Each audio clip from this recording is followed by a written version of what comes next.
Hey, what's going on, you guys? Welcome back to another video. It's gonna be a short video. It's October now. Here in Georgia, things are starting to slow down a little bit when it comes to mowing lawns. Things are kind of going dormant. We're at that weird stage where the leaves aren't really falling and the grass ain't really growing. So we're kind of at a standstill until the leaves start falling. So I decided to make a short video and on some tools that really helped me out this season that I highly suggest everyone getting if you want to double the profit that you make.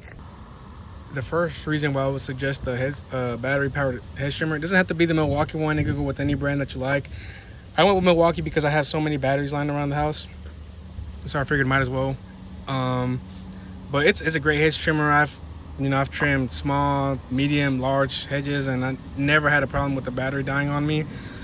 Because to be honest, you don't require a lot of power. People get the gas ones, unless you prefer it, but you really don't. I mean, I had no problem just picking this up and going to work with it. And that's my second reason why I would suggest getting battery powered hedge trimmers, because how easy it is for you to just pick up a battery, it's charged up,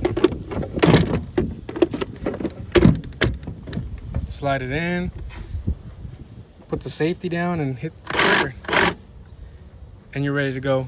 So say you're mowing a lawn, notice they have a couple hedges, be like, hey, I could trim those hedges for you for X, Y, and Z, however much your prices are.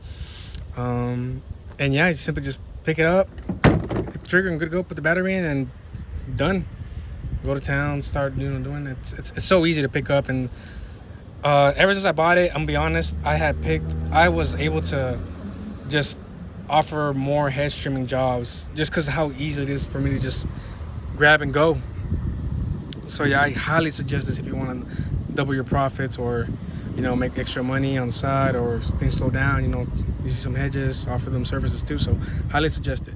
The second tool I would suggest would be a Sawzall. I went with corded because it was a gift, and I haven't really thought about getting another one. Maybe next year I might get a battery powered one. Now the reason I suggest the Sawzall is it goes along with the same reason with the hedge trimming, because sometimes you have those limbs that get very thick and you can't really do it with the hedge trimming. So this thing comes in like handy. Sometimes I would use a hand one. I'll probably put a picture of the one that I use. I used to start off with the hand one, but after I got this as a gift, I ended up using that one, this instead, and it's just been so much better, a lot easier.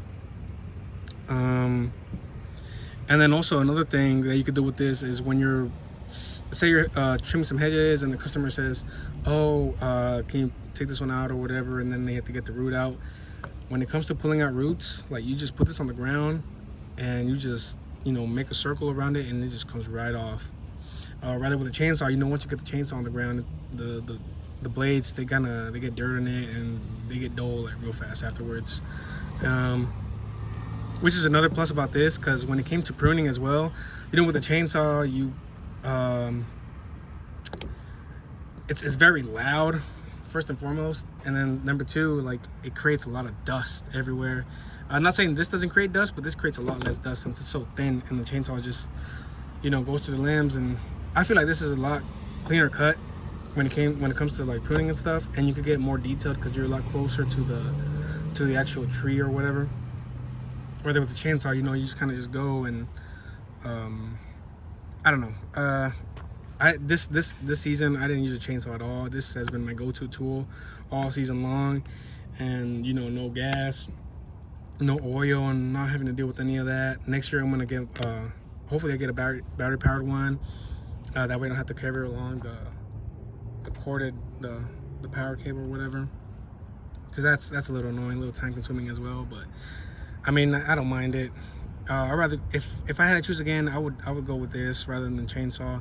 Who knows, maybe next year I might get a chainsaw, but I highly doubt it. I see myself using this more often than not. And yeah, those will be the two tools that I would highly suggest you getting. But anyways, I was saying, yeah, these two tools alone, they made me they really increased my profit. Like, when at the end of the day, at the end of the month or whatever, I go through my QuickBooks or you know, write down everything on a piece of paper, and I see, you know, how much I charge for this. And compared to the 2 years before when I didn't have these tools, it made a huge difference. And like I said, it's so easy for you to just pick up and go, or charge the batteries overnight. Next morning you're good. And a battery, because you don't do that many, well, I don't do that many hedging jobs. So a battery will last me maybe 2 weeks, and on, you know, medium use. And then the Sawzall is like, you know, whatever. As I said, maybe next year I'll probably get a battery powered Sawzall, but as of right now, that's what I'm gonna be using. But yeah, just a quick video. And, you know, if you see these tools on sales over the holidays, you know, be sure to pick one up. I guarantee you won't regret it. But yeah, just subscribe, like the video. This helped you out later down the line. Let me know if you ended up picking one up, or if you're using already, let me know how much it helped you out, because I know for a fact it helped me out a lot. But anyways, thank you guys so much. I'll see you guys in the next video. Take it easy, be safe.